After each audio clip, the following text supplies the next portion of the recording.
Okay. Hello and welcome everyone. Thank you all for coming to tonight's webinar on chronic fatigue syndrome. I'm Dr. Leonie Harcourt, a GP advisor at the Capital Health Network.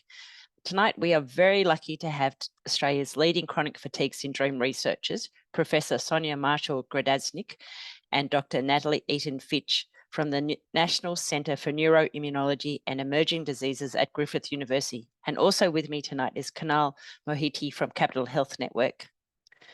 First, we would like to acknowledge the traditional custodians of the land we are meeting on.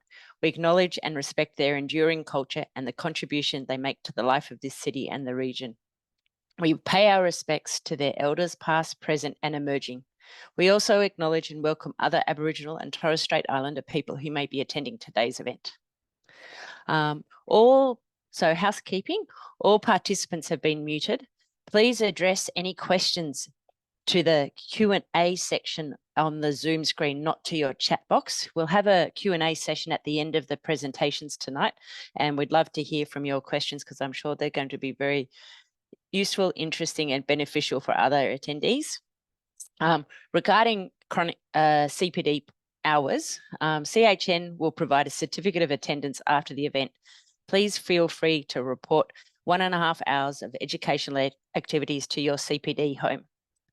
So about our presenters tonight, we have Professor Sonya Marshall-Gradisnik, who is the Director for the National Centre for Neuroimmunology and Emerging Diseases at Griffith University on the Gold Coast.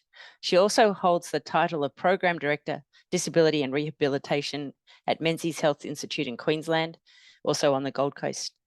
Sonya is a renowned immunologist and recognised world leader in natural killer cell and ion channel dysfunction research and for the identification of the pathophysiology of ME and CFS and long COVID.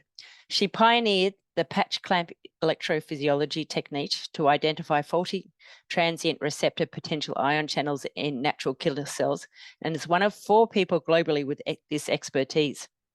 Her novel research contributes directly to the development of a screening and diagnostic test and improved guidelines and effective treatment for ME CFS, including drug repurposing.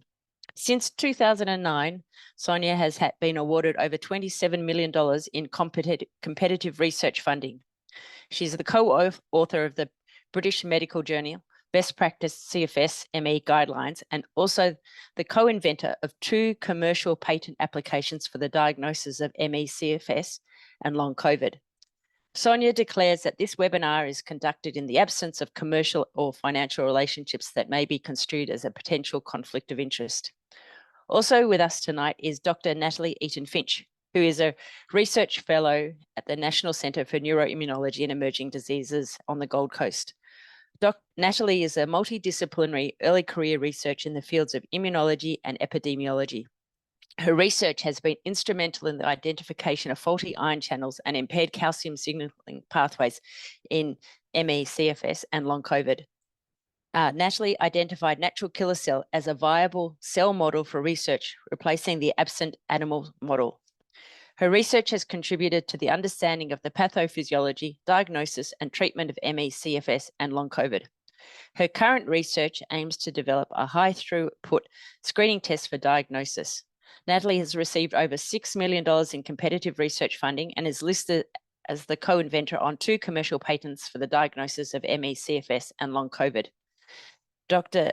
Natalie is a co-author of the British Medical Journal Best Practice ME, CFS Guidelines, and she also declares that this webinar is conducted in the absence of commercial or financial relationships that may be construed as a potential conflict of interest. So we're very lucky to have them tonight, and I'll hand over to them to now start the webinar. Thank you. Thank you.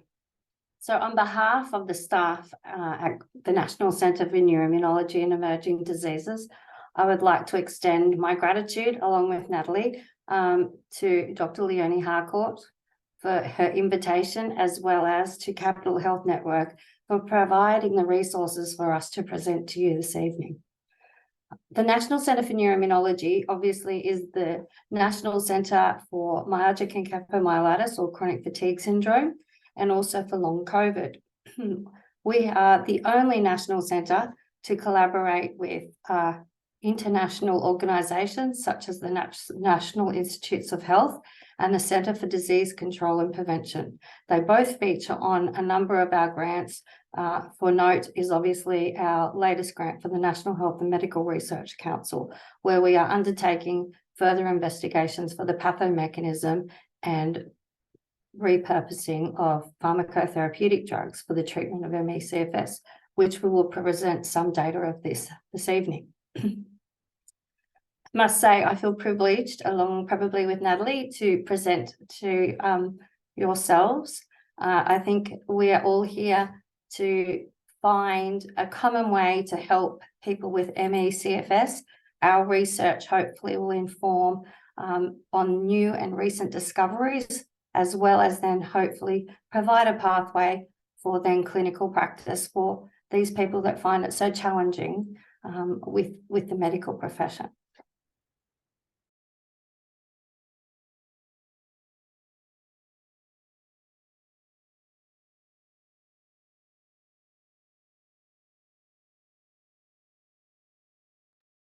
As Leonie had acknowledged, that we would also like to acknowledge the traditional owners of country throughout Australia and their continuing connection to land, sea and community. We pay our respects to them and their cultures, and to the elders past and present, as well as emerging.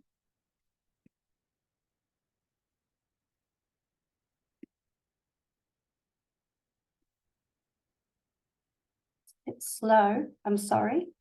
Okay, as Leonie outlined, both myself and Natalie are employed at the National Centre for Neuroimmunology and Emerging Diseases at Griffith University.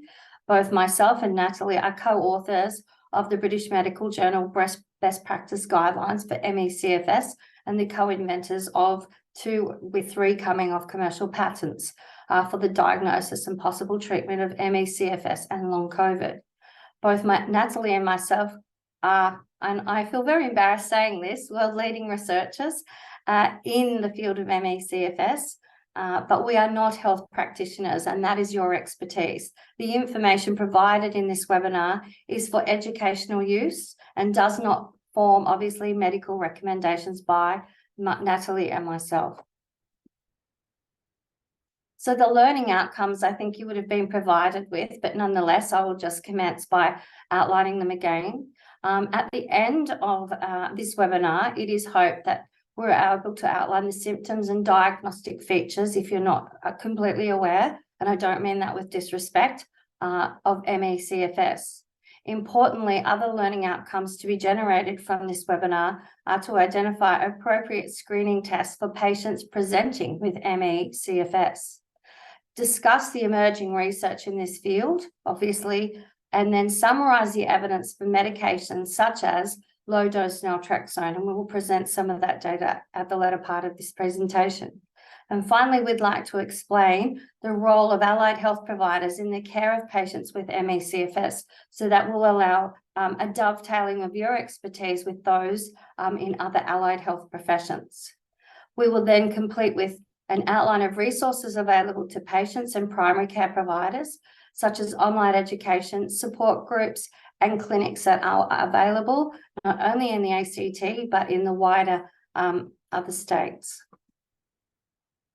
So this webinar is on myalgic encephalomyelitis. It's also known as chronic fatigue syndrome, but when we look at the nomenclature, the recognized name is actually myalgic encephalomyelitis.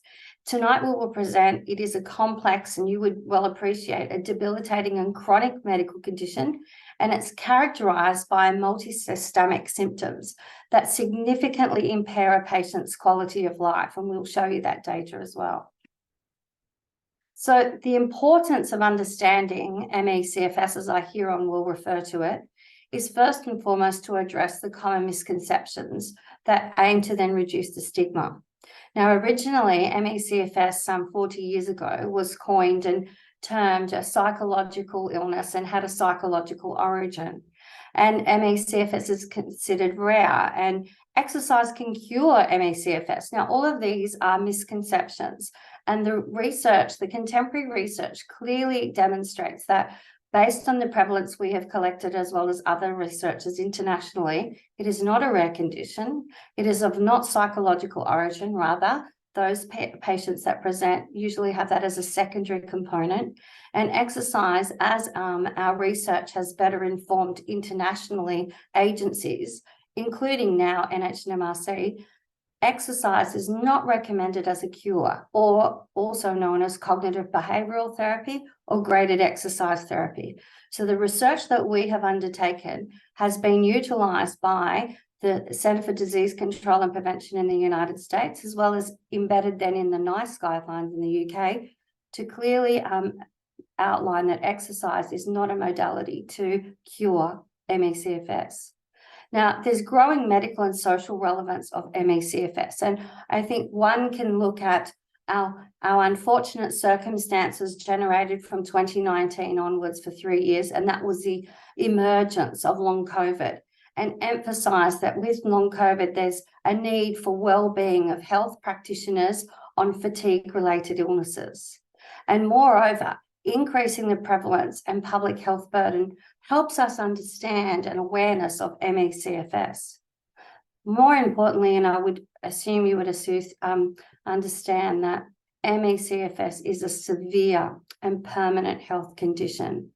Recovery is rare, and patients, as Natalie will explain this evening, more manage their condition. So this is taken from a patient, and this illness not only destroys your health, and you would be well aware of how destructive this is on your patients, but it destroys the life of everything which it entails, such as being social and playing sport. They're taken away from patients, and they need to accept both being judged and ostracized by family and met friends also becomes part of their unfortunate journey with ME/CFS. So when we look at ME/CFS, it's actually considered under the WHO ICD-11 as a nervous system disorder. It's a disease through the evolution of its name and discovery. It's had many names and it has many definitions. It's had ME, we have a CFS, it's got ME/CFS, but the preferred and recognized name is ME. And it's also had SEID, with the evolution of this coming from the National Academies of Medicine and Science in the United States. Importantly, there are more than 20 case definitions published in ME. And you might say, well, how do I navigate through that? Hopefully this evening will allow you to then see what are the most accepted case definitions, and that might provide some further answers for you when you're in clinical practice. Importantly, fatigue is a symptom, but it is not the illness. And when we look at what ME/CFS is, and I said at the commencement of this webinar, it's a multi-systematic disorder, and that encompasses neurological dysfunction, such as memory loss, cognitive disturbances. It also relates to using word choice. It has a number of cardiovascular associated symptoms, such as POTS, postural orthostatic tachycardia syndrome. Some 30% of ME/CFS patients report that cardiovascular manifestation. There are respiratory issues and profound immunological issues. And I'll just actually labor on this point, and that is the research undertaken by Natalie found the clearest marker and the most consistent marker was a natural killer cell in the immune system is the only marker at the moment to show consistent feature of being depressed over a number of years. So hence we have that as our model, as the only consistent model to study the pathomechanism of ME/CFS, and that's recognized internationally. We have endocrine and musculoskeletal issues. There's pain associated with musculoskeletal exertion, such as with exercise. There's gastrointestinal issues also associated with ME/CFS, and also in the genitourinary system, such as increased urinary output, etc. So when we look at how we may see what's the onset of ME/CFS. The research at the National Centre for Neuroimmunology, as well as at the National Institutes and US collaborators, have clearly identified EBV and CMV, mycoplasms and chlamydia pneumoniae onset causes of ME/CFS, and that this is in some 60 to 70% of patients. When we also look at those patients, and this is over 1,000 patients over a 10-year period of time, we've also been able to document that changes in temperature, exposure to mold, toxic chemicals, and even heavy metals have preceded then the onset of ME/CFS in patients. There has been very limited studies in this, and we are endeavouring to pursue this in our research agenda, but there have been limited studies outlining that there is a family component associated with then the onset of ME/CFS, but this is only in its infancy internationally, and therefore it's considered with caution. And more importantly, there's also a physical exertion or injury, surgery, exercise. Patients that have presented with ME/CFS, you would be aware, they've come to your surgery and they've reported they've had an assault, such as an injury or a surgical intervention, and then that subsequently left the manifestation of ME/CFS. I guess when you look here at all of these, they're actually considered threats. So they're threats, and I just want to park that term with you for a moment.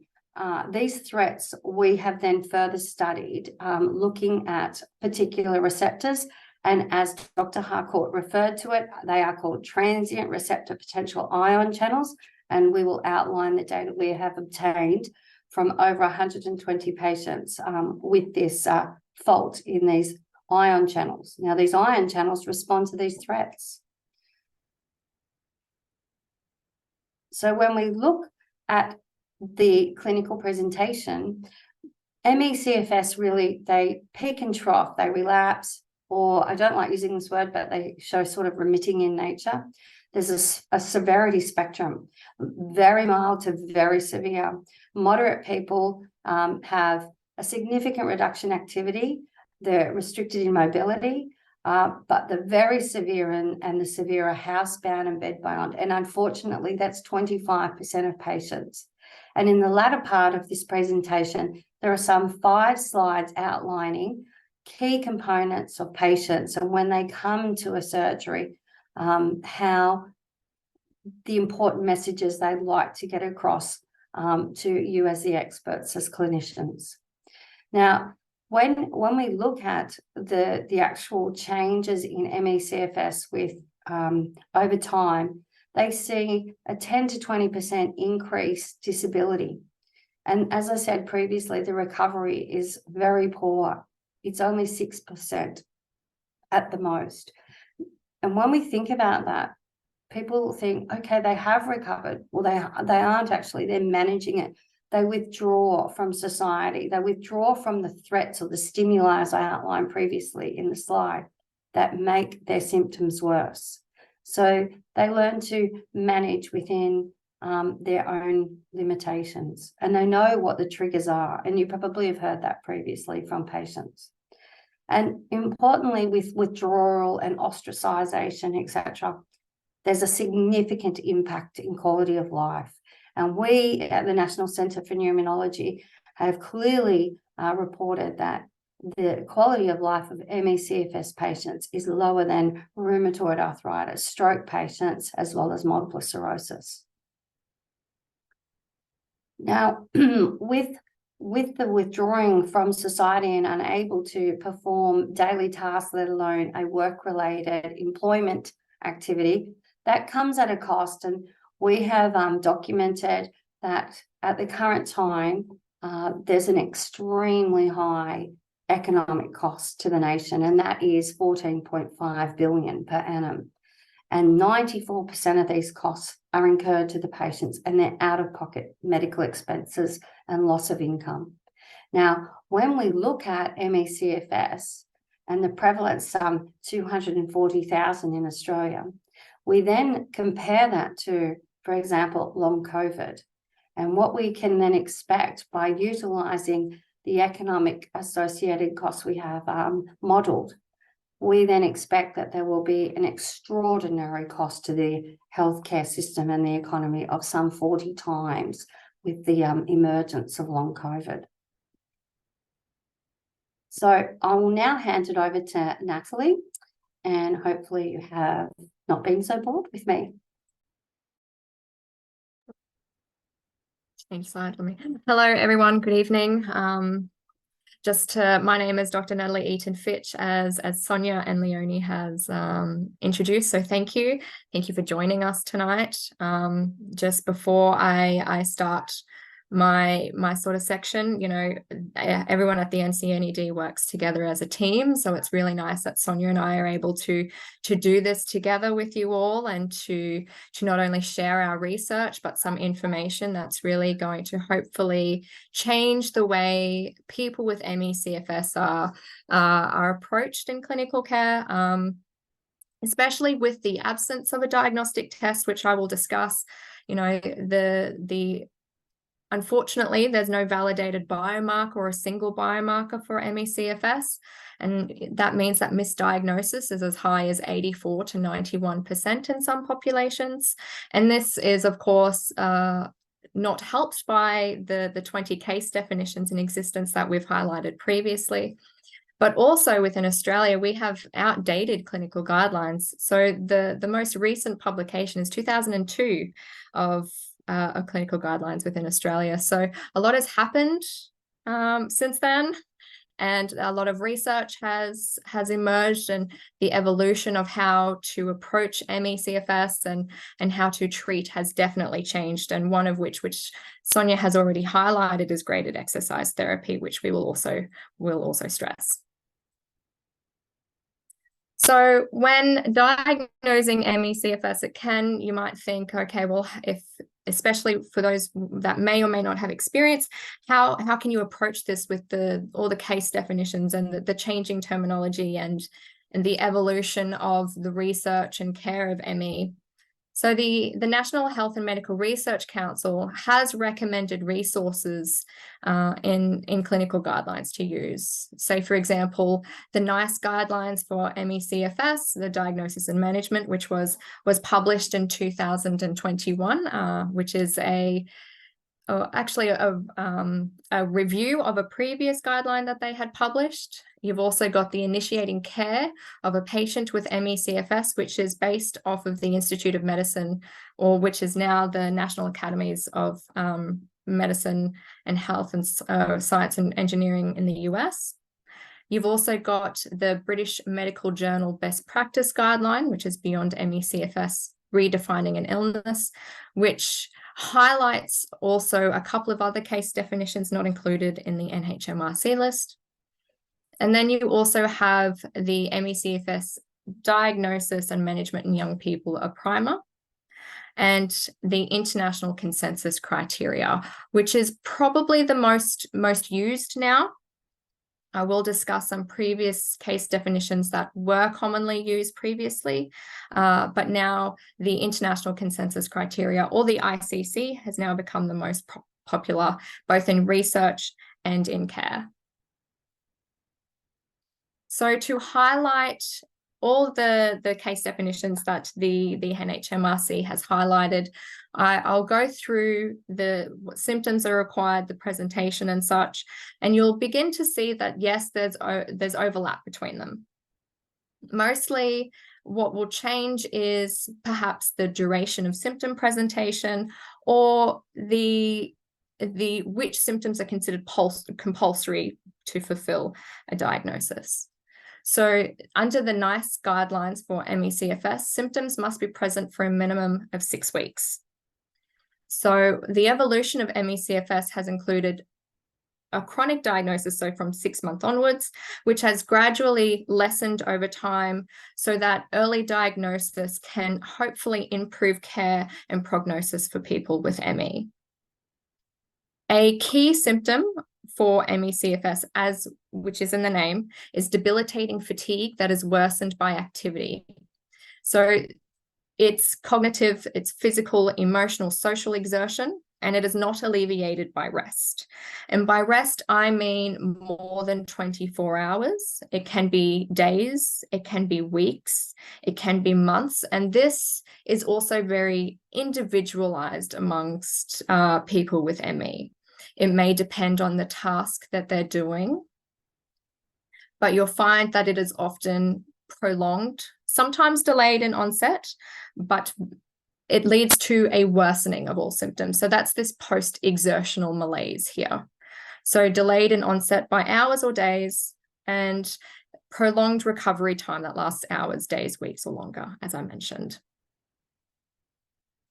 Under the NICE guidelines for ME/CFS, you also have unrefreshing sleep. So feeling exhausted, stiff on awakening. You might find that patients experience reversed sleep cycles as well as vivid dreams, and might even be diagnosed with insomnia as a comorbidity. Another key symptom is, of course, cognitive difficulties, often referred to as brain fog. And as Sonya highlighted before, this can include, difficulty in finding words or problem solving, calculating numbers, difficulty speaking, slowed responsiveness, and short-term memory problems. So the next guideline highlighted by the NHMRC is this initiating care for a patient with ME/CFS. As I mentioned, this is based on the 2015 Institute of Medicine definition for SEID, so that's systemic exertional intolerance disease. This term was introduced to highlight the post-exertional impacts of ME, but the term is not very commonly used. For a diagnosis under this guideline, it follows the persistence of symptoms for 6 months. That brings the 6-month timeline back in. And fatigue is defined as the substantial reduction or impairment from pre-illness levels. So this includes an impact in occupation, participating in education or social and personal activities, and these can even be activities of daily living. So the fatigue is very profound, is of new onset, and it's not defined by anything else either.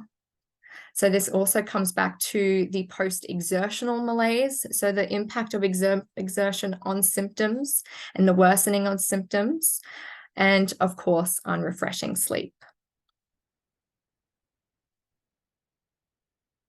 They also bring in the cognitive impairment and short-term memory problems, confusion, difficulty processing information. So you can very much see the overlap in this criteria compared with the one I discussed previously. What's new in this criteria is the inclusion of orthostatic intolerance. And as Sonya mentioned before, some 30% of people with ME/CFS are diagnosed with comorbid POTS or another type of orthostatic intolerance.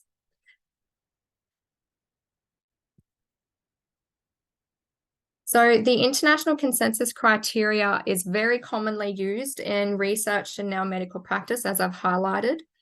The previous case definitions are not necessarily the most specific for ME/CFS.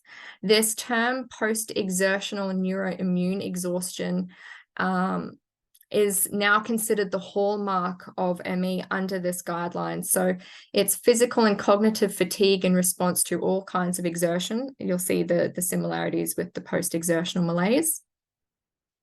And the worsening of all symptoms. Again, this can be immediate or delayed on onset, and there is a prolonged recovery period.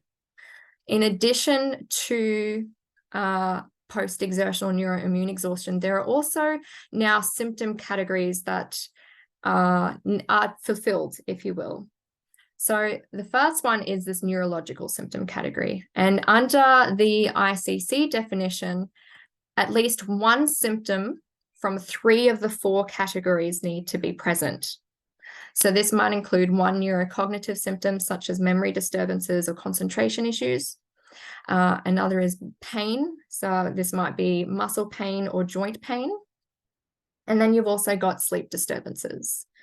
Neurosensory is included here, and this includes sensitivities to lights, vibration, certain odors and tastes. You'll find that there are many people with ME that need to be in a dark, quiet room.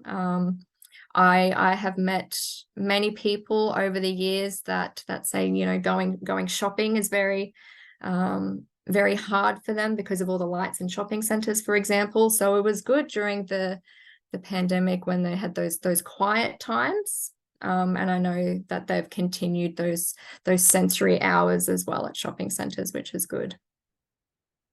The next symptom category is this immune, gastrointestinal, or urinary category.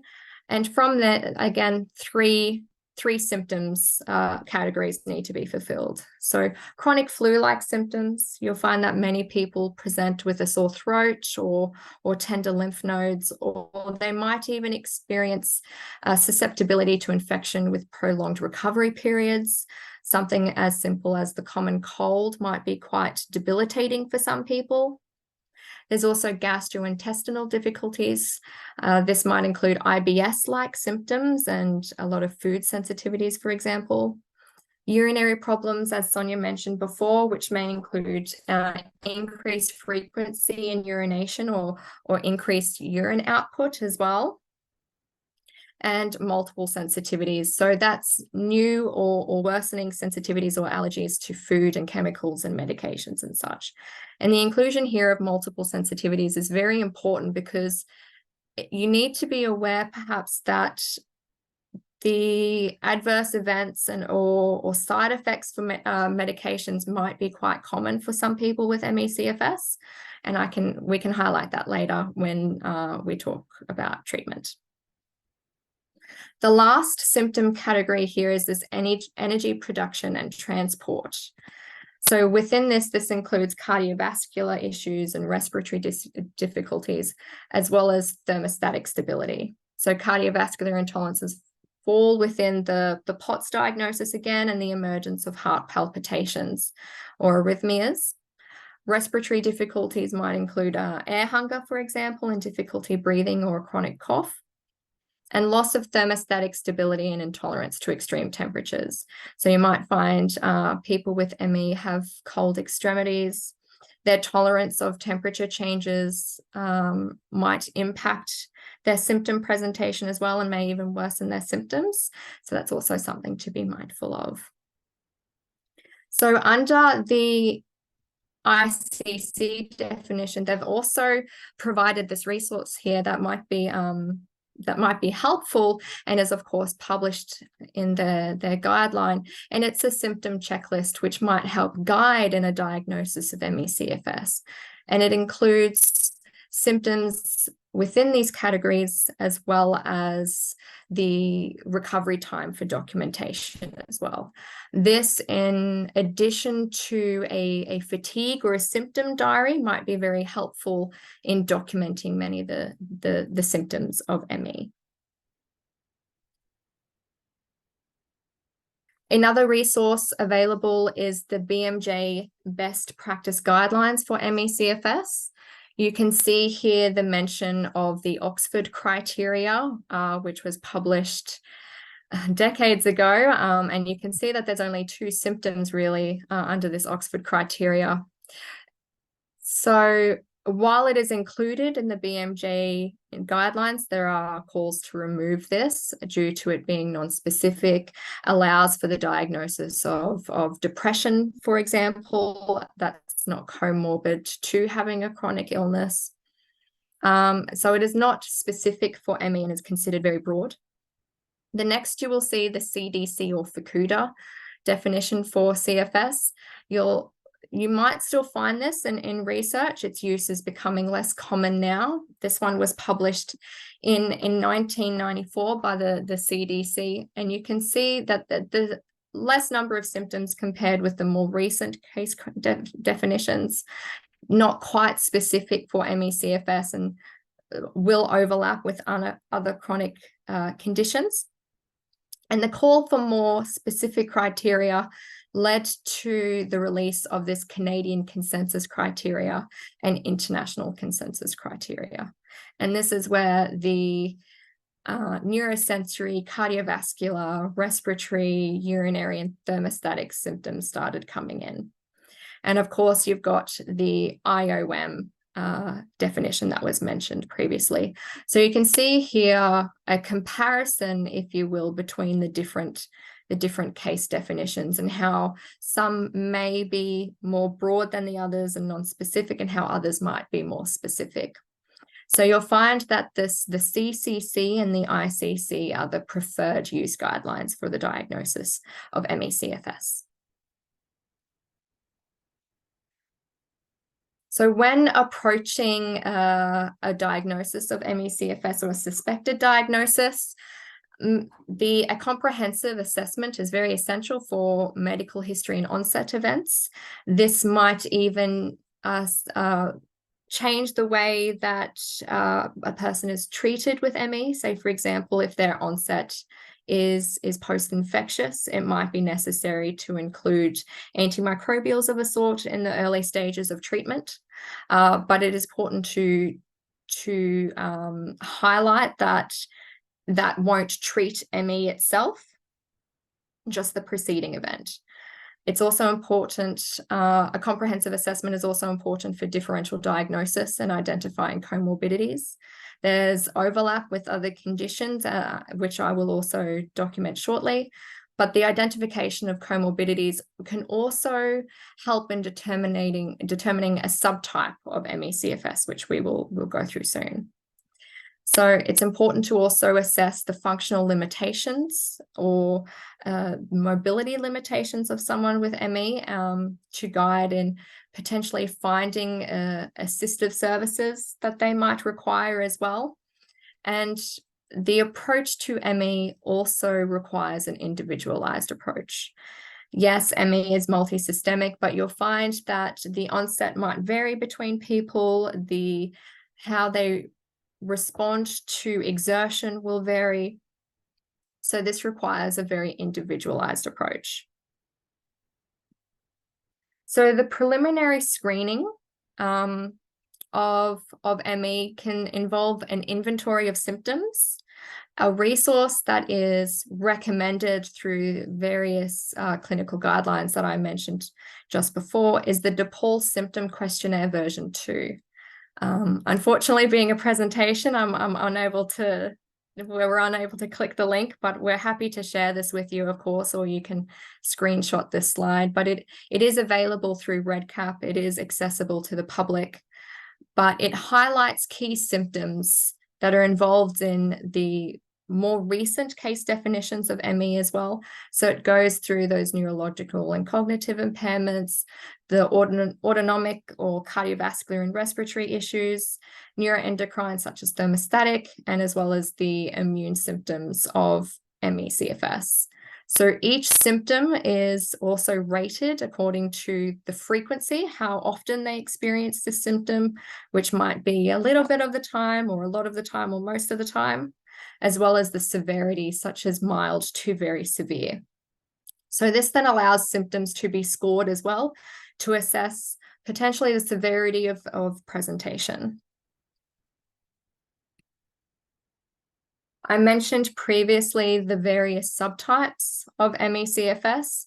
And these are just a few of them that have been highlighted in the research and when approaching in clinical care. So the post-infectious is, of course, quite common. As Sonya mentioned earlier, 60 to 70% of people with ME will have a post-infectious onset. You'll also have the gastrointestinal subtype for ME/CFS, which is the highly prevalent or severe IBS-like symptoms. Endocrinological and autonomic, which might include thermostatic dysregulation, the occurrence of thyroid abnormalities, and the autonomic is the emergence of POTS, for example. You'll also have an overlap with fibromyalgia, and this might be, of course, the code, like a simultaneous diagnosis of both fibromyalgia and ME, which we can briefly highlight soon. The genetic disorders that are also commonly reported with ME/CFS, and this post-exercise or surgery or physical injury subtype. So you'll see that there are many different preceding events. So ME/CFS might not necessarily be a first consideration, especially post-exercise, for example, but you'll find that there are a large number of people that will present with ME/CFS and they have been star track runners, for example. Of course, there are many comorbidities that might come with a diagnosis of ME/CFS. Now, these comorbidities have been taken from the current recommended diagnostic criteria. These diagnostic criteria also highlight exclusionary diagnoses, such as a cancer, for example, which is a big one, or depression, preceding a depression. But you'll find that some people with ME/CFS will also be diagnosed with these illnesses or diseases, such as peripheral neuropathy. Fibromyalgia is a common one, and EDS. Orthostatic intolerances such as POTS and mast cell activation syndrome and multiple chemical sensitivities are also very common. This list, of course, continues with gastrointestinal disorders such as IBS, the emergent occurrence of interstitial cystitis, for example, and hypothyroidism. It's important to note here that Hashimoto's may also be diagnosed, but some consider this to be exclusion of ME/CFS as well. You will find potentially a diagnosis of secondary depression and anxiety, and this is not to be confused with ME/CFS being of psychological origin, but instead the consequence of having this debilitating illness and chronic and very severe.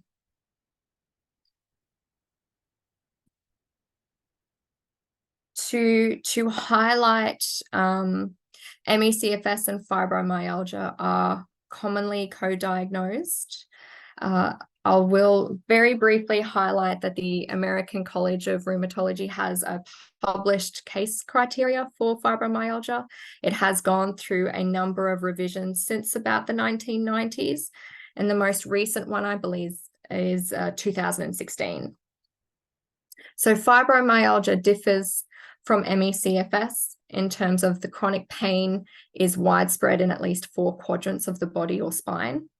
And the pain and tenderness is at a scale of 11, and this scale is called the Widespread Pain Index, or WPI, which is highlighted in the American College of Rheumatology diagnostic criteria.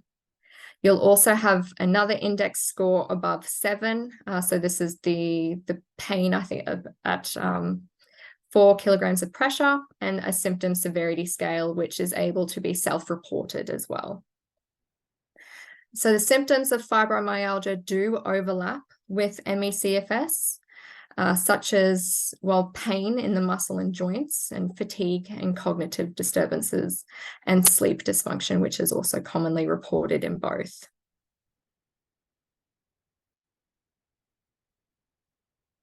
When approaching laboratory testing for someone presenting with suspected ME, this here is the list of testing recommended by the NICE guidelines, for example, which were published in 2021. You will find with each of these testing that they will return as normal. You might find that ESR and CRP might be somewhat on the low side or somewhat on the high side as well. But the majority of research looking at these tests do say that they do come back normal. And even though there is a post-infectious onset of ME/CFS, there is little evidence of inflammation other than in the post-infectious subtype. Other laboratory testing that is not directly recommended by the case definitions, but we've seen commonly in clinical care or in the research, is testing for DHEA levels and pituitary hormone, ferritin, vitamin D, etc. You can also use some of these to exclude on other diagnoses, such as the ANA and celiac testing or genetic testing. And then, of course, the tilt table test at the end is for the diagnosis of orthostatic intolerances. Just to highlight a couple of examples, we have a couple of case studies that have been, that are also published in the BMJ Best Practice Guidelines. And what is important to take away from these case studies is that before onset, these people were very healthy, they were very active. And after a certain number of exposures to threats, the keyword that Sonya mentioned earlier, this has led to an onset of these symptoms, and then have gone through the somewhat very arduous journey of finding a diagnosis. There are people with ME/CFS that have seen a large number of doctors and have waited years for a diagnosis. But in this case study here, we have a 40-year-old physician and marathon runner who develops a sudden onset of flu-like illness that does not resolve over a period of several weeks. Her symptoms progress with persistent daytime fatigue, joint pain without swelling or redness, sleep fragmentation, memory problems, migraine, and difficulty sustaining minor levels of physical activity. And now these activities were previously well tolerated, such as walking to the grocery store, and now they induce body heaviness and difficulty with cognition and sensation of instability. Tasks of daily living require greater effort to complete and are followed by an incapacitating reduction in memory, total body pain. Her medical record at work has become incomprehensible, which has reduced her ability to see patients and caused her manager to suspend her from work because of unproductivity. Resting between tasks, naps, and overnight sleep are unrefreshing and do not resolve symptoms. Sadness and frustration are an anticipated reaction to the chronic decline in health and stamina, and family and former peers have shown disbelief. Repeated physical exams and routine laboratory studies over the past 6 months have been within normal limits. Other substance abuse, hypothyroidism, HIV, and other medical conditions have also been excluded. So you can see here the impact as well that the symptoms and the severity of these symptoms have had on this person's life. They've impacted her ability to work, her relationship with family and friends, as well as the impact of these symptoms on recovery and the rest between tasks, for example, being unrefreshing and do not resolve her symptoms. So the presentation here is quite common in terms of ME. CFS, there's no mention necessarily of a preceding event, but it could be the exposure of stresses at work, marathon running, exercise, or a preceding infection. The next case study we have is after working as a ski instructor, a 28-year-old lumberjack resumes his usual work in March. In April, he notes new fatigue and myalgia each evening after eating, and despite going to sleep earlier at night, he is not refreshed. In the morning, he wakes up feeling pain in the body regions and is also mildly disorientated and unsure of his plans for the day. He begins to wear sunglasses to protect his eyes from the glare of the sun and ear protection against the sound of the chainsaw, which he perceives as becoming increasingly loud. Despite his best efforts, he is unable to meet his quotas for cutting wood, and in August is reassigned to the camp kitchen. By October, he is unable to peel potatoes because of generalized pain, worsening fatigue, and the need to sit while doing chores. He is medically evacuated to a regional hospital where repeated medical examinations over the course of 6 weeks cannot identify a cause. You see here in this case definition that this man begins wearing sunglasses to protect his eyes from the glare of the sun and ear protection. You'll find that this is also important when people come to visit you in practice. They might also continue to wear these sunglasses inside. They might also be wearing earplugs or earmuffs. And this is because exposures and triggers such as these do worsen symptoms for people with ME/CFS. And the increase in disability over the course of from March until October also, communicates before what Sonya had mentioned, where disability does increase over time in some 10 to 20% of people with ME/CFS.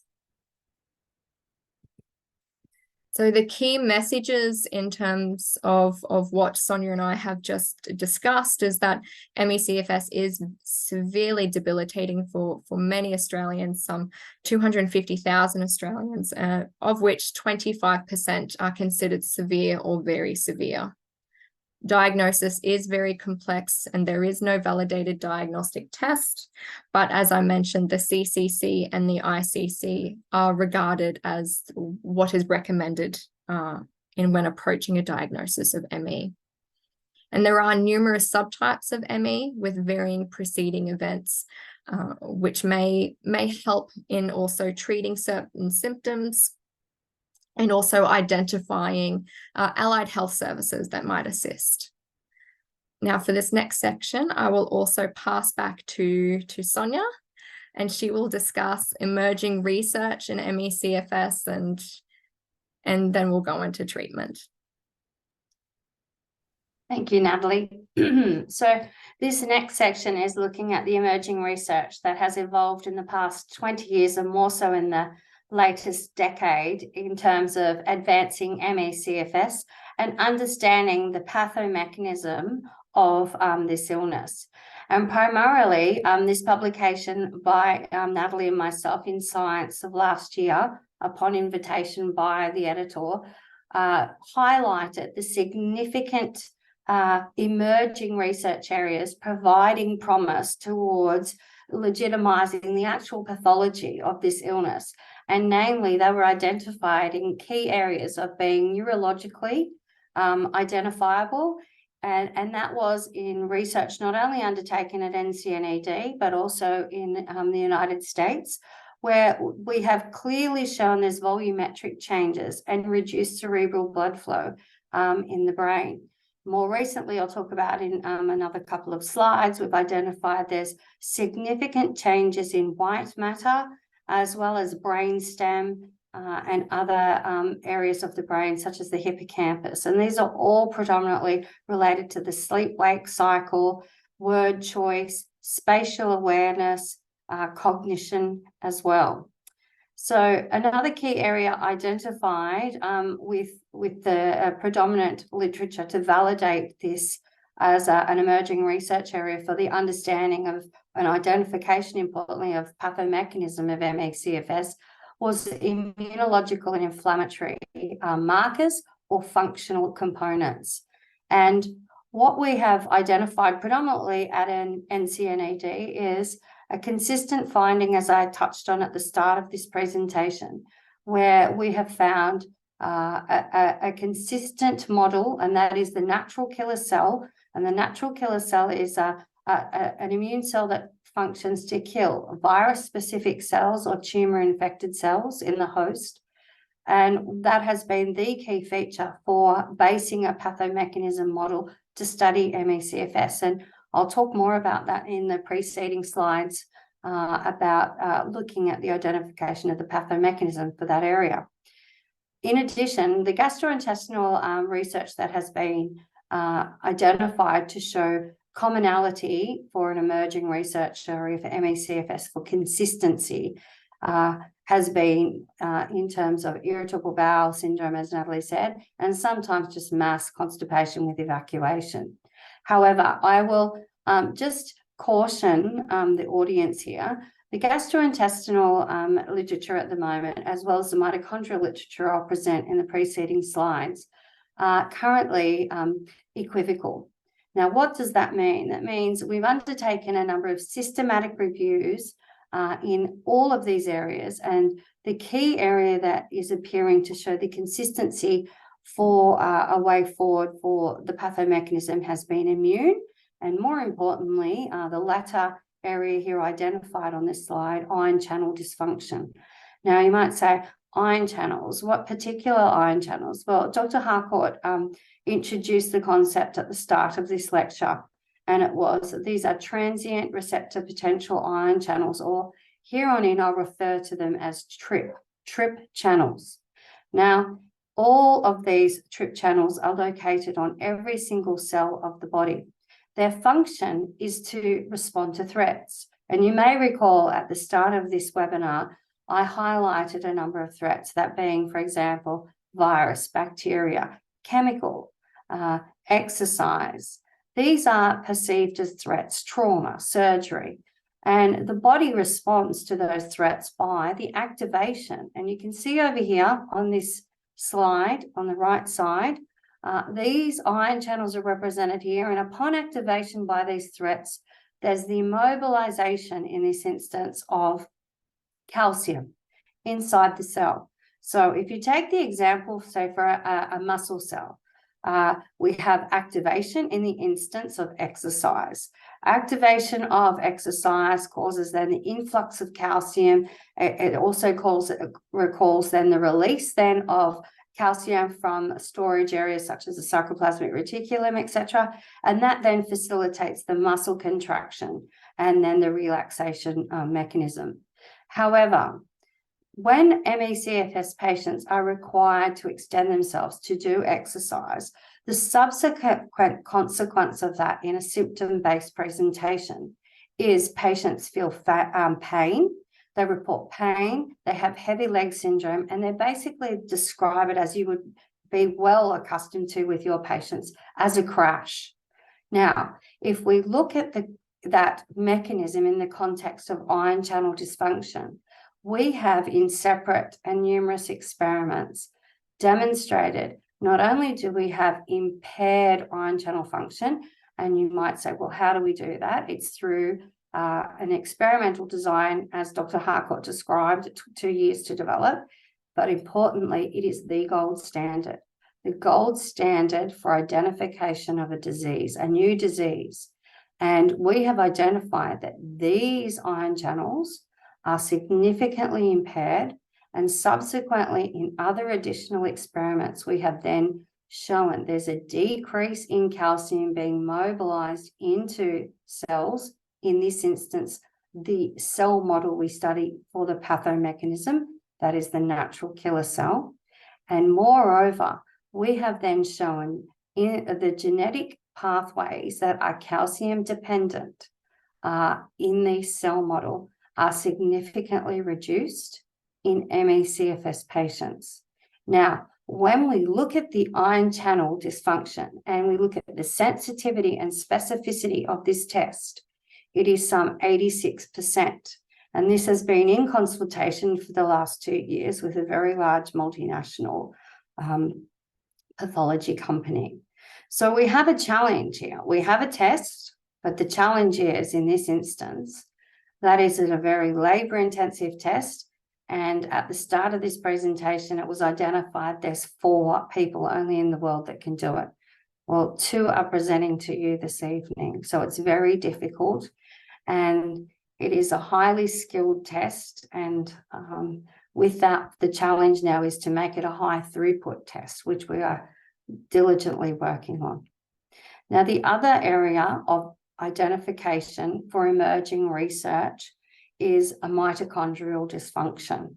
And this is an evolving area of research, and one needs to obviously be cognizant that this is an area where we still need to evaluate. We've done it through a systematic review, but since that time, which was some 18 months ago, there are further researchers that have reported changes in the mitochondrial structure or mutations in mitochondrial DNA.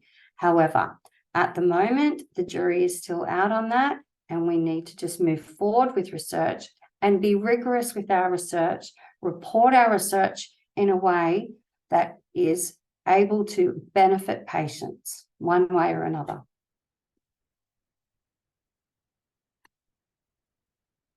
So,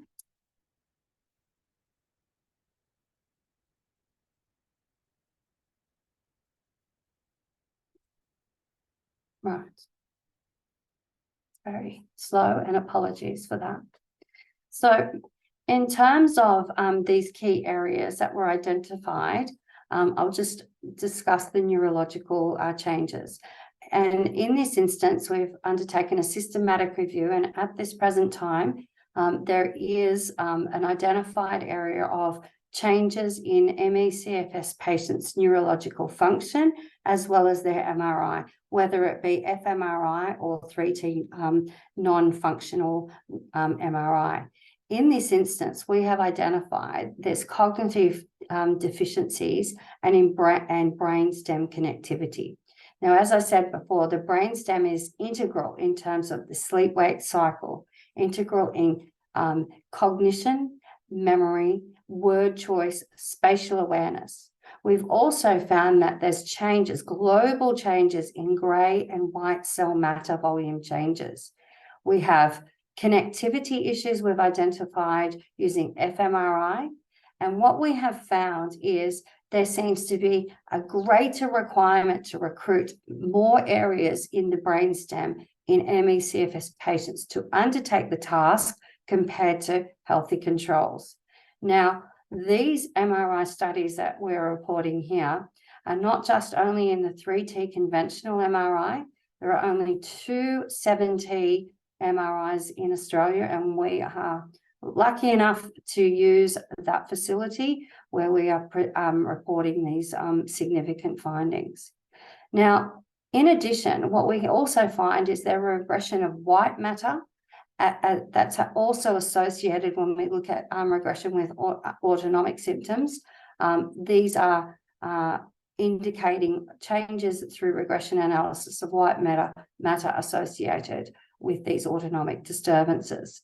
And as I've said previously, we have an increase in hippocampal subfield volume, and we have hypermyelination. I'll just perseverate on this term for a moment. The hypermyelination we are proposing is due to potentially a decrease in the calcium mobilization of these ion channels in the brain cells, and subsequently that causes an oxidant stress, which presents as neuroinflammation. And of course, then there's a decrease in the conduction, which promotes then the potential for hypermyelination. So in this instance, these changes I'm reporting here, they've been through neuroimaging data, but I hasten here and say that they are due to different diagnostic case definitions. But the predominant case definition that's been used here has been the ICC, the International Case Criteria definition.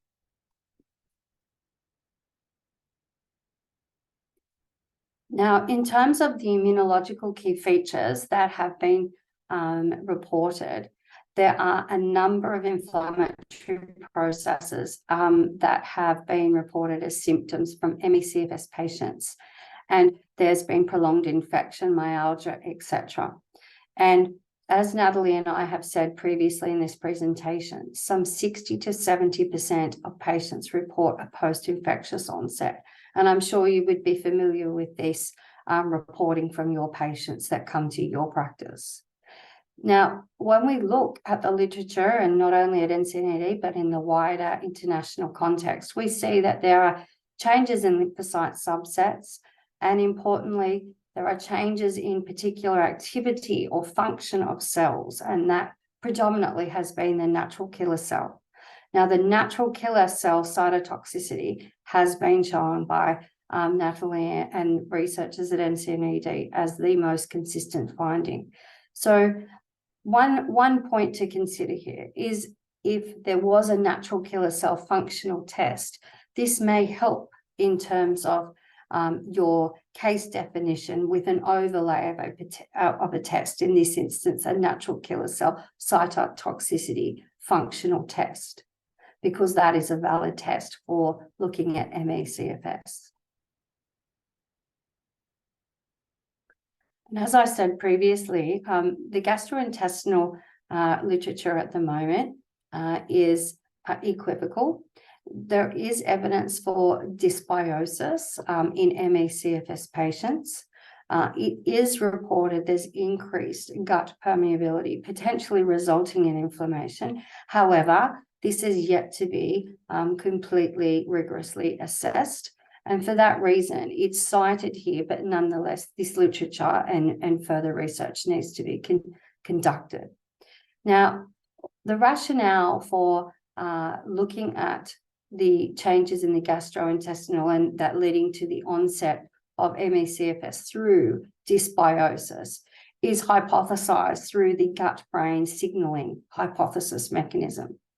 And as the literature at the moment is equivocal, one can only hope that this might be an area that you are cognizant of when you're talking to patients. They might report that they have this gut or gastrointestinal change, whether it be incredible diarrhea or constipation or inflammatory bowel disease, but that is not going to define the patient in terms of their ME/CFS. There are other key factors that Natalie has outlined that are the most useful.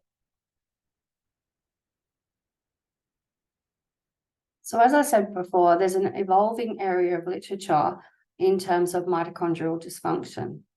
And the literature most recently in the last 3 years has reported there's changes in the structural or morphological changes in the mitochondria. They've reported there's certain aggregate changes and circumferential changes. But probably the greatest amount of literature that's been generated in this area, and I say this with caution, when I say greatest, I don't mean a large volume of papers, but I mean there's been a number of papers, only in few number, but nonetheless finding a consistency in changes in gene transcripts of mitochondrial associated functional changes. And when we look further at these mitochondrial changes, others have reported membrane potential dysfunction and respiratory dysfunction.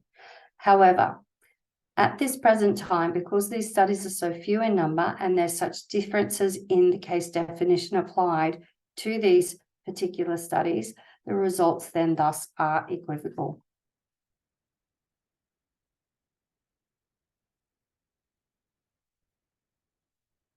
Now, the final area of emerging research that's been identified has been in terms of ion channel dysfunction, or TRIPS as I've referred to them in this presentation. And as I started this presentation, I highlighted that the onset of ME/CFS is preceded by a threat, an environmental threat predominantly, whether it is a virus, a bacteria, chemical, trauma, surgery, a toxin, etc. Now, in terms of these ion channels, the importance is that they are located on every cell of the body, and their function is to transfer calcium inside the cell to induce that cellular function. In the instance of the cardiac cells, obviously it's for contractile ability, and in patients, some 30%, if we use this as an example, they have POTS. And if we look at that phenomena and apply it to these ion channels, when a patient is obviously required to do an exertion and stand up, they predominantly then may have this symptom of POTS. Now, if we look at that at the cellular response and relate this to the ion channels that are expressed on the cardiac cells, a decrease in calcium coming inside these cells results then subsequently in a change in the cellular function as we've previously identified, and subsequently that changes the current contractility and timing of the cardiac cells, thus presenting potentially as POTS. Now, you might say, how have we arrived at this discovery? Well, what we did in a large association study is we looked at a number of ME/CFS patients and corrected, obviously, using bond for any correction factor. And we identified that single nucleotide polymorphisms in these particular TRPs were present in ME/CFS patients. And importantly, there was one key ion channel, and it's a TRPM3, or transient receptor potential myostatin 3. And what we have done is studied this particular ion channel because it's expressed on all cells in the body. And we've done that through this pioneering work of looking at electrophysiology. Now, this diagram here outlines, you can see this pink area here. This is when we actually put a drug that is the known stimulant for this ion channel, and it's known as pregnenolone sulfate. And we actually look at its response, that is, that it being the receptor, the ion channel itself. And obviously, being an agonist, you would expect, because it's bringing calcium inside the cell, you would then expect a change then in the voltage and the amplitude. So what you can see over here is the normal function of a healthy control ion channel, baseline. However, when we stimulate with the agonist pregnenolone sulfate, you can see that the channel opens, this TRP ion channel opens, and there's a change in the amplitude, the voltage of the cell, because calcium is being transferred through the ion channel inside the cell.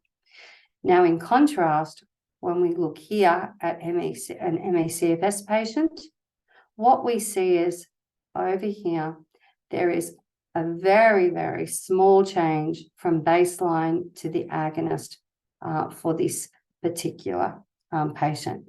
Now, you might say, is that just one patient? And as I've said previously, no, it's not. We've tested this in numerous cohorts of ME/CFS patients. We've tested it using the International Case Criteria definition, and the sensitivity and specificity for this test is 86%. But the challenge, as I've said, is to move this forward into a high throughput test. Now, this young lady here is a PhD student in the centre, and she is pioneering further discoveries in ion channels, Ms. Etienne Sasso, and she's pioneering it, and she's identified the same ion channel dysfunction using this gold standard test in long COVID. And what we have done now is pursue then, obviously, pharmacotherapeutic interventions that have good known safety data. And so they're not from de novo. We're not doing drug discovery and design. We're actually trying to look at those drugs that may interact with these ion channel receptors to promote and restore this function. And Natalie will go through at the latter part of this presentation and highlight what we have achieved and found.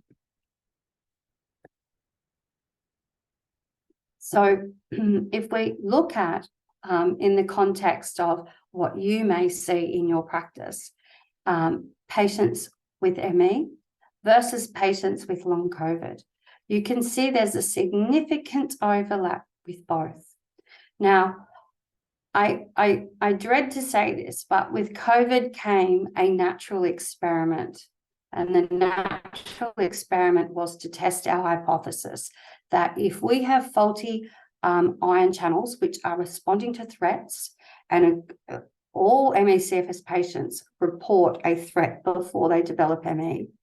And given these ion channels are responding to threats such as viruses, then the natural experiment for us to do was to look at patients who evolved and reported long COVID to see if they too had the same ion channel dysfunction as ME/CFS.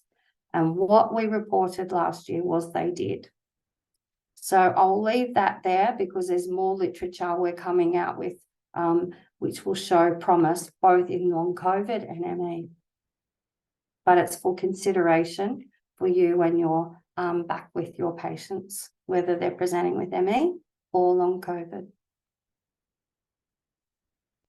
So in terms of, as I said, an area we have focused on has been low-dose naltrexone.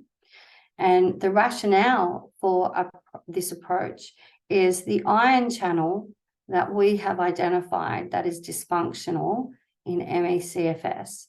It is intrinsically bound to another receptor, and that is the mu opioid receptor. And the mu opioid receptor inhibits the ion channel we have discovered that is faulty.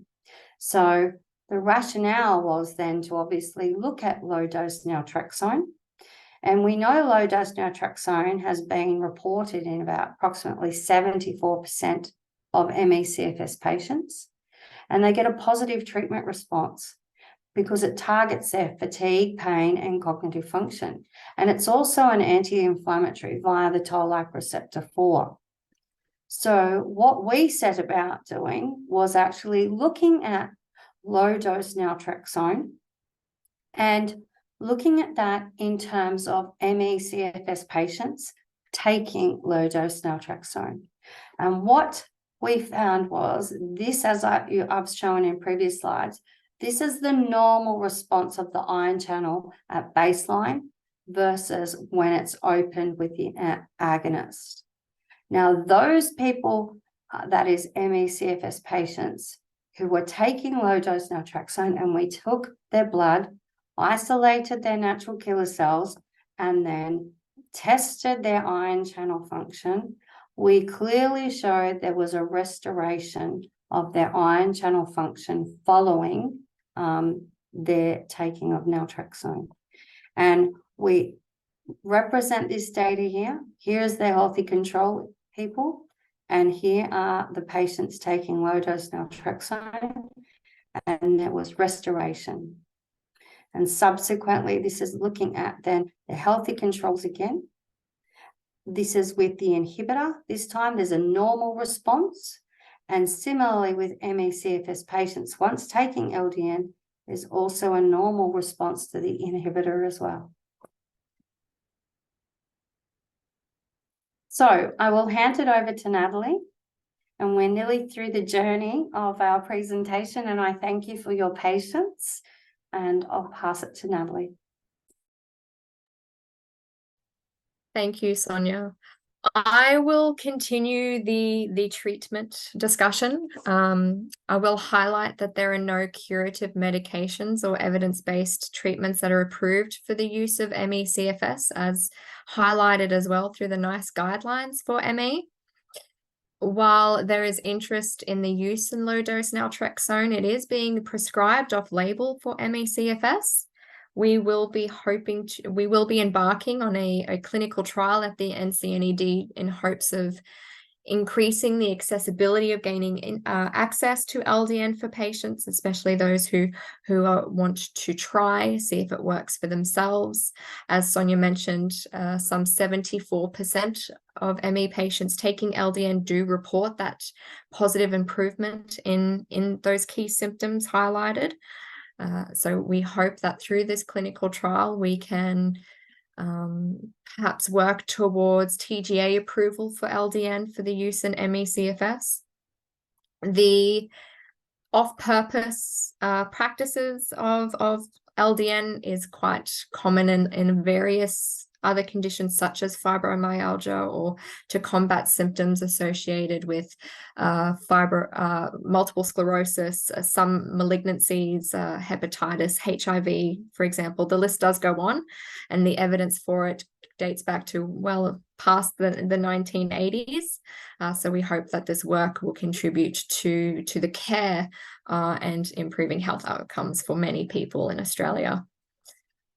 So what is currently or commonly reported is that the treatment methods are to provide relief with symptoms, not necessarily targeting ME itself.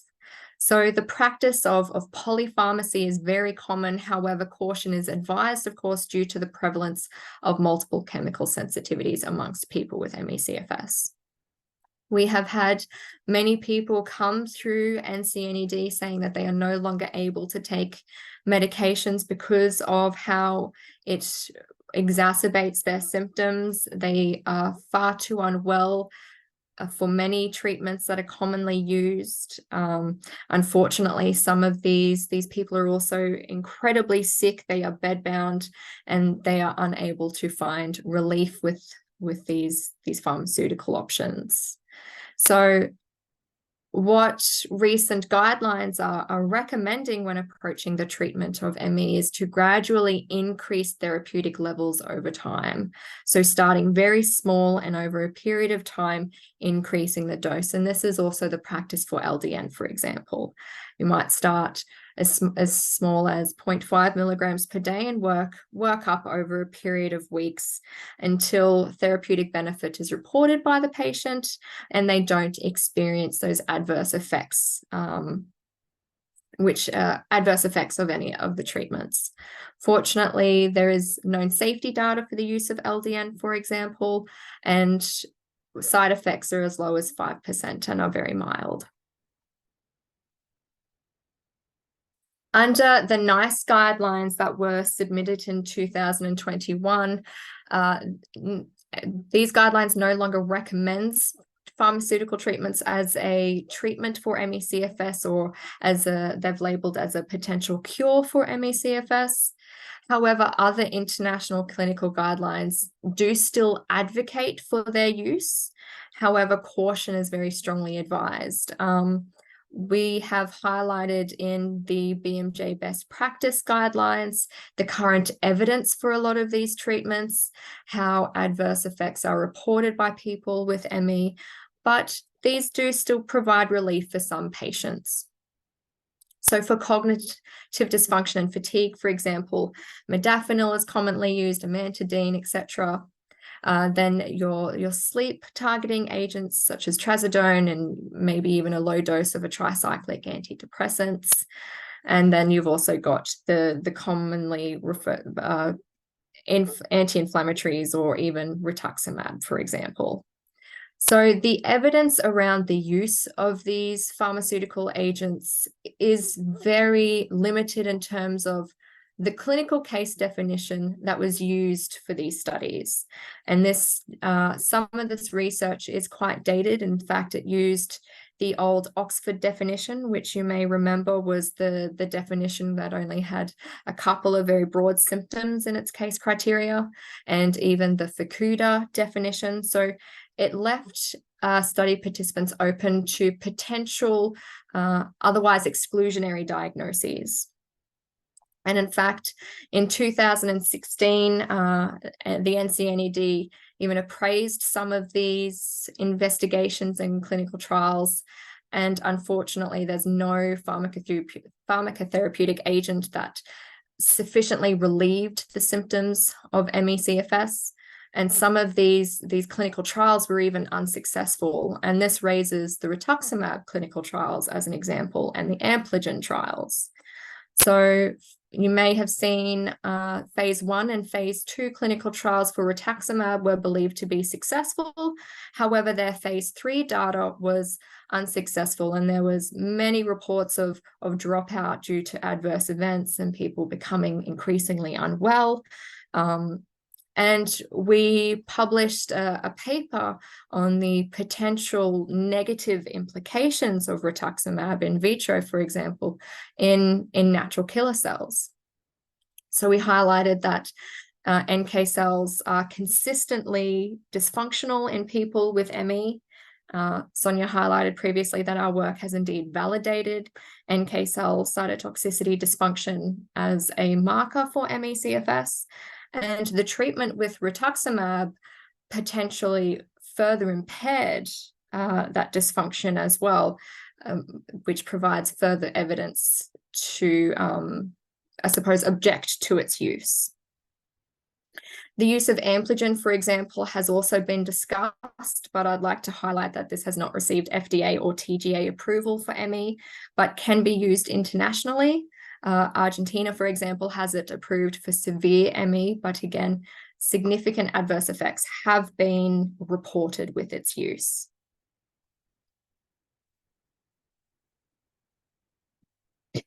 So under the NICE guidelines, the management of symptoms using certain pharmaceutical agents is guided by already approved guidelines for potential comorbidities or expression of certain symptoms. Sorry, I'm losing my voice.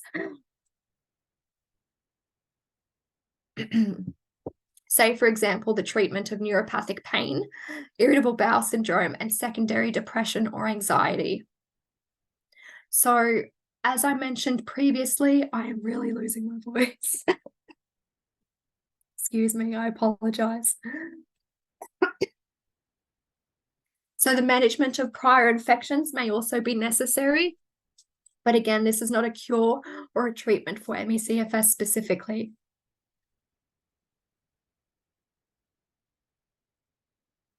So as you can see, the pharmacotherapeutic treatment of ME/CFS is quite difficult. It's guided by gradually increasing doses of what the patient might like to try, for example. But the management of ME/CFS is a multidisciplinary approach, and it will help to hopefully alleviate some of the symptoms. Post-exertional symptoms, which we've highlighted, worsen 12 to 48 hours after activity and can last for days or weeks or even months. So pacing and energy management happens to be one of the most favored management approaches for ME. It is somewhat a self-guided strategy for the types of activities such as cognitive, physical, emotional, and social. So it's to encourage a sustainable level of activity and a period of rest. So manage periods of relapse by reducing or stopping activities and reassessing energy limits. So this may include activities of daily living. Encouraging the use of a diary will be very, very helpful here. Strategies of writing down the activity, how they felt afterwards for days, maybe. Periods of rest, how long they rested for, how did they rest, did they avoid certain activities, were certain management strategies to approaching activities, were their strategies different, did they change sometimes, did they notice that there was an increase in heart rate with this activity? Those kinds of things will be very important when approaching pacing and energy management. And we'll also discuss some allied health services that might also be helpful in this management approach shortly. So people with ME will have prolonged periods of immobility. So recommend or guide the use of certain aids and assistive devices. Support, of course, flexible work and school participation. We've highlighted previously, for example, in the case studies, that being able to perform at work will be significantly impacted, other than of course, on top of the activities of daily living. So providing recommendations for work and school is very important here. Advice on sleep hygiene practices, especially for mild to moderate sleep disturbances. This may not necessarily be appropriate for those with the more severe spectrum of these symptoms. And this includes avoiding, TVs and computers or smartphones before bed, certain meals before bed, caffeine, for example. But also to manage these neurosensory disturbances, which might impact cognitive function, pain, and sleep disturbances, such as encouraging a perfume or a chemical-free environment and the use of eye masks or earplugs as well. So a suitable environment will be very important in helping to relieve many of the symptoms.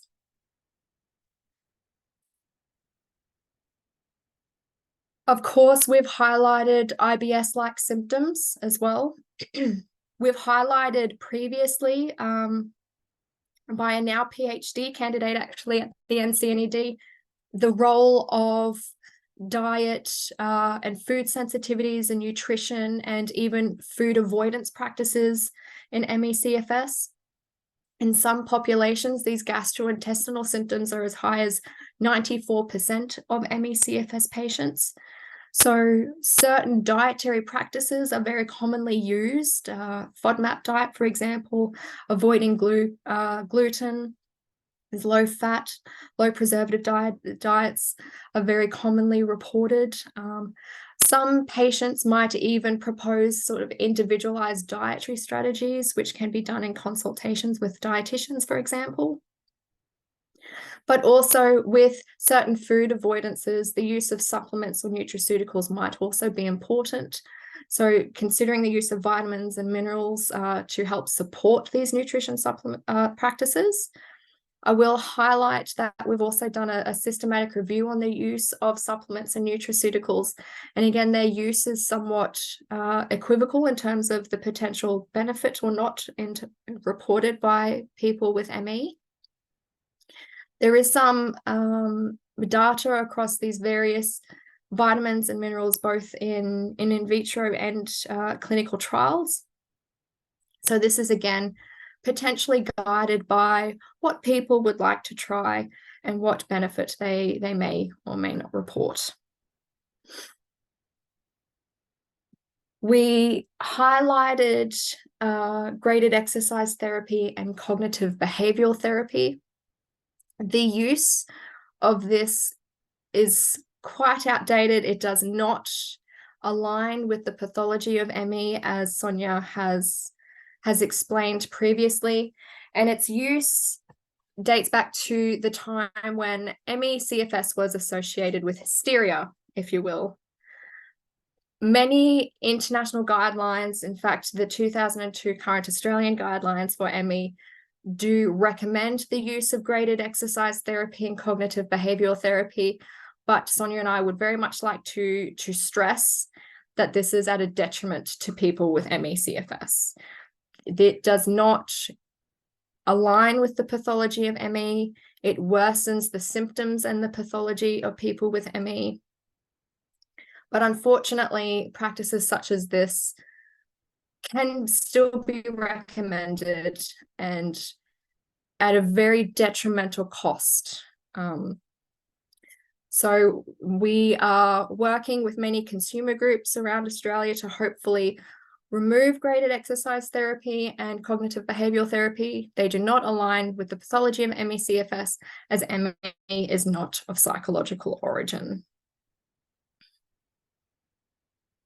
I highlighted that the approach to treatment and management of people with ME is somewhat of a multidisciplinary approach, which can include integrating certain allied health professionals as well. And this might include a physiotherapist with a special interest and knowledge in ME/CFS, one that isn't going to induce post-exertional symptom exacerbation, for example. And this is to work on more like mobility and posture management and to address any discomfort, especially those who are quite impacted severely by ME with issues regarding mobility, those who are housebound or bedbound or even wheelchair bound, for example. An occupational therapist might also advise on assistive devices and ergonomic modifications. This can also manage post-exertional symptom exacerbation during activities of daily living by having these assistive devices installed. And as I mentioned previously, dietitians and nutritionists for those personalized nutrition plans and to address those certain food sensitivities that may have arisen, to target those IBS-like symptoms that arise or those new allergies that are reported by people with ME. Social workers might be involved. We stressed that CBT is not recommended as a cure for ME/CFS, but of course, advising on, providing counsel and support for people with ME, as well as their carers and their families, is very important when approaching a chronic disease such as ME/CFS. It is, as we've said, potentially permanent and very severe. But social workers can also advise on potentially financial assistance, support services, and community resources to help people with coping strategies. And this also comes with psychologists and counsellors to address secondary anxiety and depression that is associated with a chronic illness, and to provide further coping strategies. Speech and language pathologists might also help with these cognitive symptoms that impact communication, attention, and problem solving. So these are very important as well. There are numerous resources, clinical and research resources available which have been highlighted, which have highlighted the information within this webinar. So at the National Centre for Neuroimmunology and Emerging Diseases, so that's us. We have a number of resources available, educational packages at request. We provide manuscripts and information or brochures to both participants and clinicians and people who want to get involved in the care of someone with ME/CFS. As we've highlighted, Sonya and I have also co-authored the recent review of the BMJ best practice guidelines for ME/CFS, and we have others in the works. Other resources can be found at NHMRC website. These are the clinical guidelines that we discussed earlier. The National Institutes of Health also has an ME/CFS program, as does the CDC. The National Institute for Health and Care Excellence, or NICE, have the 2021 recently published guidelines for ME/CFS. ME Research UK and the International Association for CFS-ME are also have resources available. Of course, the perspectives and the guidance of consumers is very important when approaching the care, diagnosis, and research as well for ME/CFS. Here are some of the support groups or the advocacy groups or advisory councils that are consumer-led, one of which being ME/CFS Australia, for example. They are the peak national organisation for ME/CFS, and under ME/CFS Australia is also the ME/CFS FM Support Association for Queensland, ME/CFS and Lyme Association in WA, and ME/CFS of South Australia as examples. There's also the National Advisory Advocacy Council, or NAC, for ME/CFS, which provides a bridge between consumers such as health clinicians, patients, and researchers. We've got Bridges and Pathways, Emerge Australia, ME Australia, and ME Group Australia. All of these platforms provide informational packages for researchers, clinicians, patient support, and are very important in providing that bridge between all of us to come together and to help improve health outcomes for people with ME. There are also various online communities through platforms such as Facebook and Twitter. There is a very long list. We have started gathering this list for anyone who is interested as well to pass on to the patients that come through their clinics. Now, for the last few slides, I will hand back to Sonya. Thank you, everyone. Thank you. So there are only a few more slides, and these slides have been generously assembled with the assistance of the Peak Body ME/CFS Australia, and that's a patient-led, volunteered-run ME/CFS support group. And these slides are to assist, obviously, yourselves whilst you're in practice. When patients come, you may already be aware of these requirements, but nonetheless, these are the components that patients find difficult to actually address when they're in practice or coming to practice. And that is, first and foremost, patients will only see you when they're well enough to attend the clinic. And often enough, they also cancel at short notice. And we see this in our research paradigm as well. They're only well enough when they can come, and they cancel at the last minute. And that just explains how severely and profoundly affected they are, because they want to contribute to research, because research informs better practice. And with that, when they are unwell, that's because they are so unwell they can't contribute to what they want to do for us. So that's a key component. They have this post-exertional malaise. There's cognitive dysfunction, as I've highlighted and Natalie has highlighted throughout this webinar. So patients may need to actually have more time to process what's being asked of them when you're asking questions. I'm sure you're well aware of how long sometimes it takes for a patient to process the question and then respond. Some may require written instructions, and importantly, then decision-making may need support as well. When we think about coming into a practice, and we see it all the time in the centre, there are huge environmental threats that we have to abate. So these environmental sensitivities, patients cannot tolerate it. And subsequently, we provide patients with a very quiet place to wait. We give them very dark glasses if they don't have them. There's fragrant-free environments we provide, and there's low chemical emitting areas as well.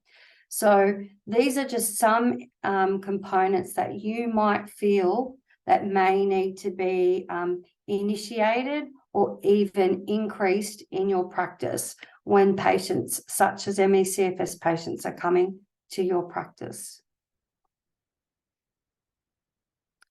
Your orthostatic intolerance we've described in this webinar then may feature with patients requesting to lie down while they're waiting or even during consultation.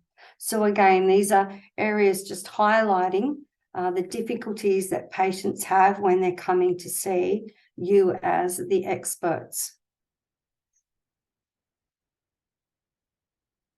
And because there are some 25% of patients housebound or bedbound, the evolution of telehealth has been an amazing resource for ME/CFS patients. The home visitations is another ideal way to see patients when their symptoms are at their worst and they are profoundly affected. So when they're coming to the surgery, that's when you see them at their best. So consideration for home visits or even telehealth are something that may require further evolution. And the annual GP home visit for telehealth eligibility, that's something else that may promote another food for thought within your practice. So the key messages to conclude with this webinar are first and foremost that ME/CFS is a severely debilitating illness. It poses significant challenges to patients and their families, and thereon in is a difficult clinical manifestation that you are confronted with, and unfortunately are challenged with each individual patient because no two patients are the same. These patients are faced with incredible economic burden, and that then manifests further into their household and puts undue stress upon family and carers. The diagnosis, as we've outlined, and you would well appreciate, is very complex. There is no validated diagnostic test, and as clinicians, you would know you need a clinical case definition or a clinical compatible illness in a confirmed laboratory diagnostic test.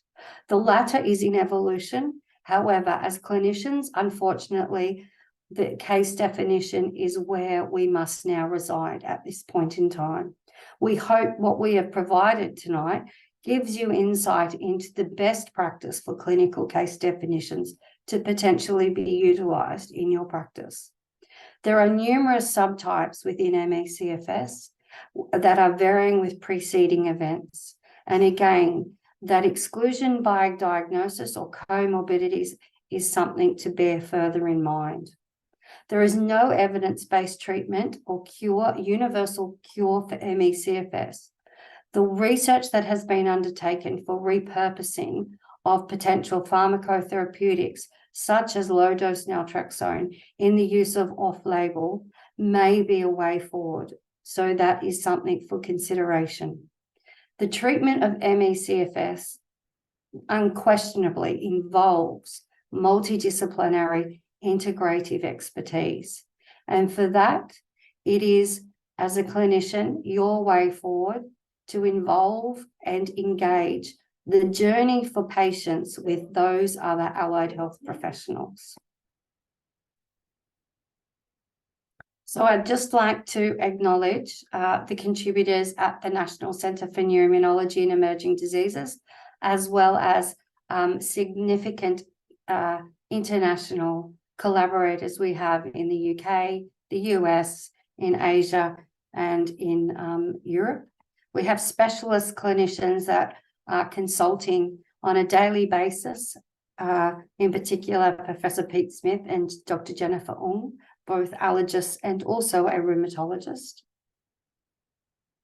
And of course, the research is not able to be conducted without funding, and our funding bodies are national, competitive, and international funding. And importantly, we can't do what we do without the support of the stakeholders, not only the clinicians such as yourselves, but also the patients. And we are eternally grateful for the support the patients in Australia provide NCNED. Thank you very much for your time.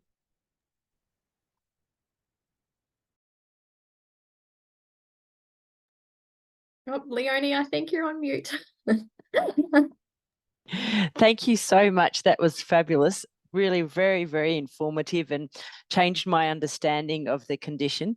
And I just want to encourage any attendees, you've got captive world-leading researchers in CFS, ME, and this is a very exceptional opportunity for you. So if you have any questions, type them in now. Thank you, Natalie, to your voice as well. Yeah, a great comeback there. Before we move on to the questions, I thought I might just mention to attendees, if they have any patients that they think would be interested in participating in research with Sonya and Natalie, Sonya and Natalie are running 3 clinical trials, and it's quite compatible with being in Canberra and also participating in the clinical trials. So I might just hand it back to you guys, and then we'll go on to questions. Sonya or Natalie, did you want to? Unmute, apologies. Yeah, that's all right. Yes, no, thank you. Of course, as Sonya said, the stakeholder engagement in research is very important. And the engagement that we have with ME/CFS patients all around Australia and with international collaborators is very key to being able to achieve what we do so that it may be translated into improving care.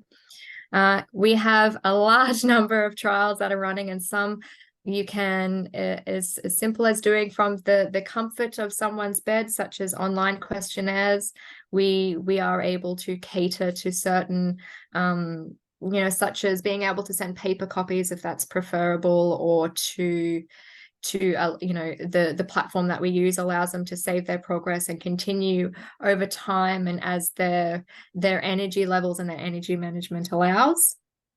And this includes, economic impacts and the quality of life impacts of ME/CFS that our students or our researchers are undertaking.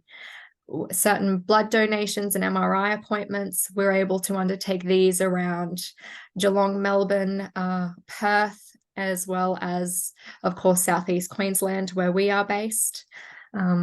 This involves the research that we're doing in the ion channel or the trip channel functions, for example, or our work in MRI using the 2 available 7T MRIs in Australia, which has been very important in our research progression.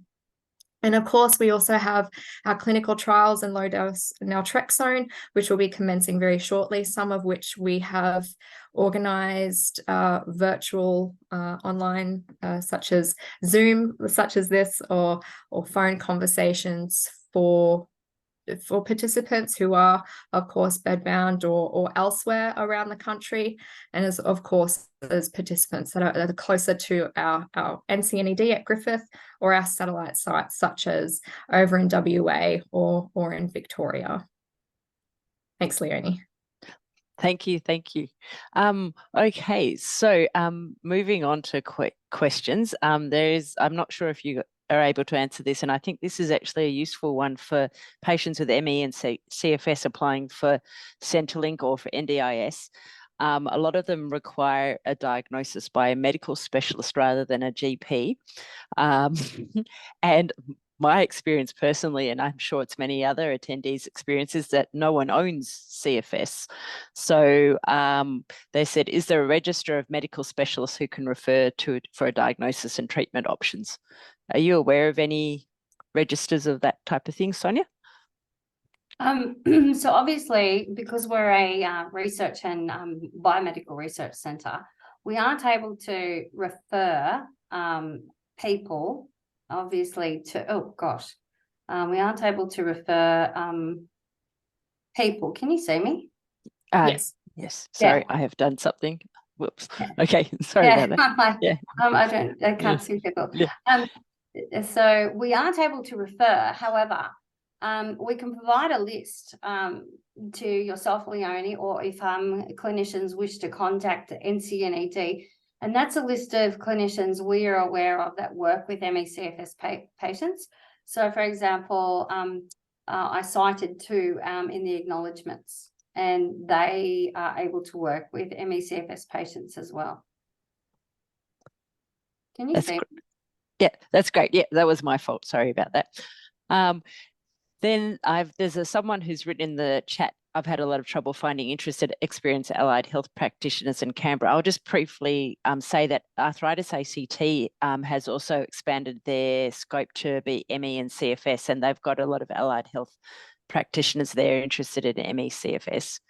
Now I'm going to go back. We've got questions in the question and answer box, which is where we prefer them, but also in the chat box. So I'll just preference the Q&A box first.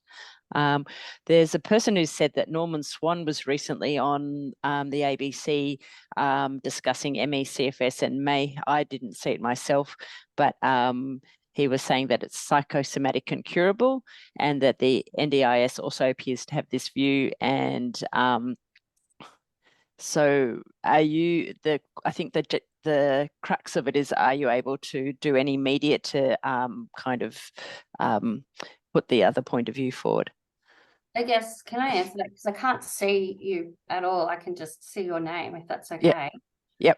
So we make a habit of not making a comment about other people's research. We let the evaluations of systematic reviews or our research obviously speak for the legitimacy and rigor of what we have discovered.